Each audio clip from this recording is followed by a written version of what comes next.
So just a quick disclaimer, right? This is Drew's numbers. We're going to go over some numbers. Everybody should do their own due diligence. This is, past performance, future results, all that good stuff, right? So like do your own due diligence.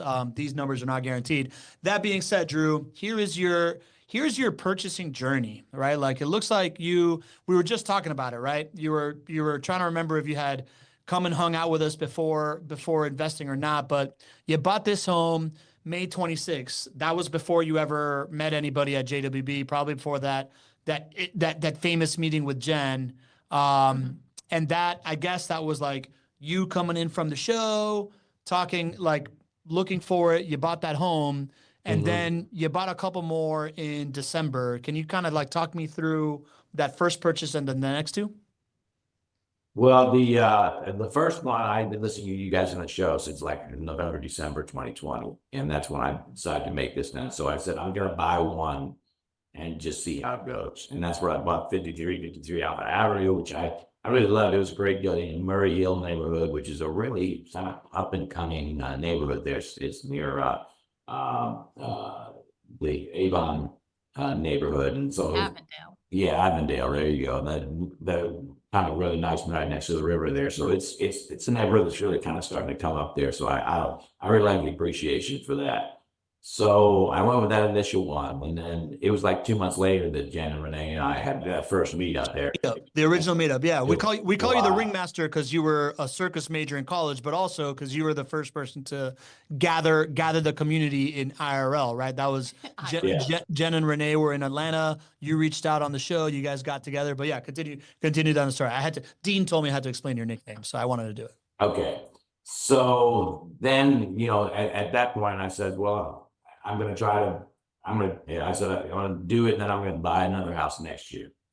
Well, things accelerated a little bit because, basically the interest rates dropped to a point where I said, this is crazy. I mean, because whereas interest rates were at record low levels, people said, oh, it'll be like that forever. And I said, no, record low means they've never been there before. And so when you go to a place you've never been before, don't expect to stay there for very long. So I hurried up my thing and I bought 2 more houses in December.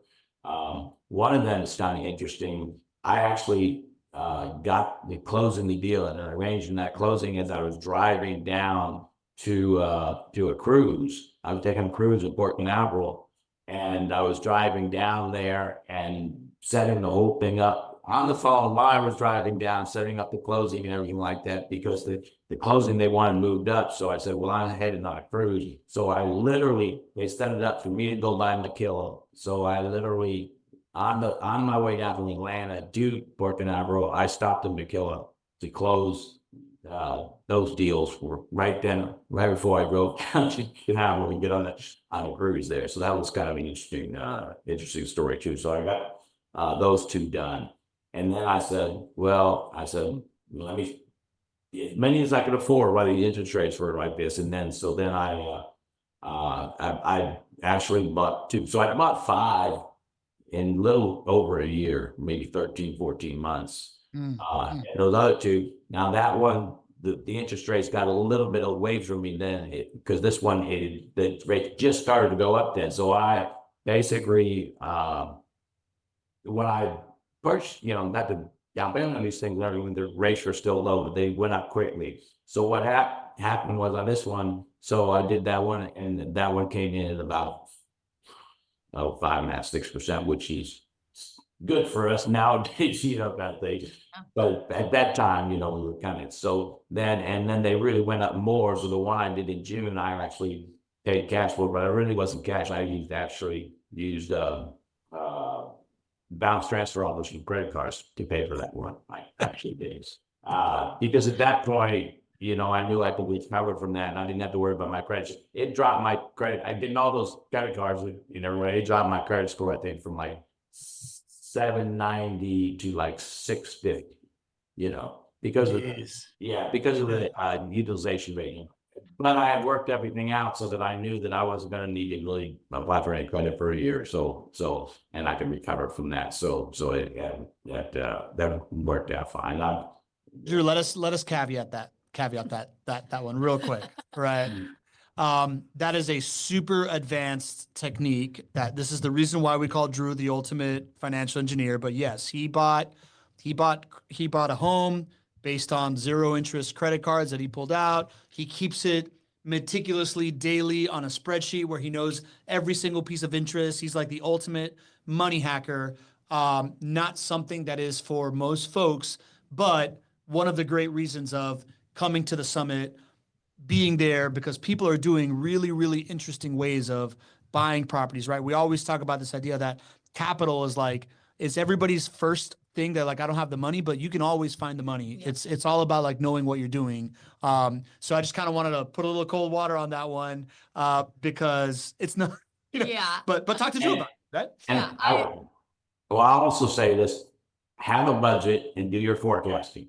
I was able to do this because I had a lot of monthly free cash flow.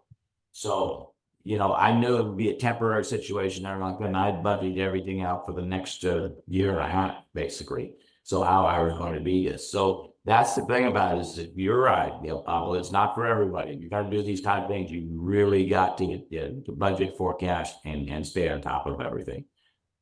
To me, it's a hobby. I'm one of those people. I like playing with money. Like some people garden. To me, that's landscaping. Some people build furniture as a hobby. That's carpentry. To me, those are guys. To me, playing with money is a hobby. I know it's a chore to some people, but as an accountant, I've always loved that. I guess maybe that's the reason. Ellie, you had something to add? Yeah, I was gonna say, I think that can be a cool technique maybe to pay for a turnover. Maybe you weren't expecting a turnover, there was an early termination in your lease and that came up and maybe you weren't prepared for that. I think reserves are gonna be huge, but life happens, maybe something else happened that you weren't expecting. An interest-free credit card can be a solution for that. I think With big- extreme big attention to detail. advance to purchase a whole house with it, Yeah. but nonetheless, he's our expert, other people's money.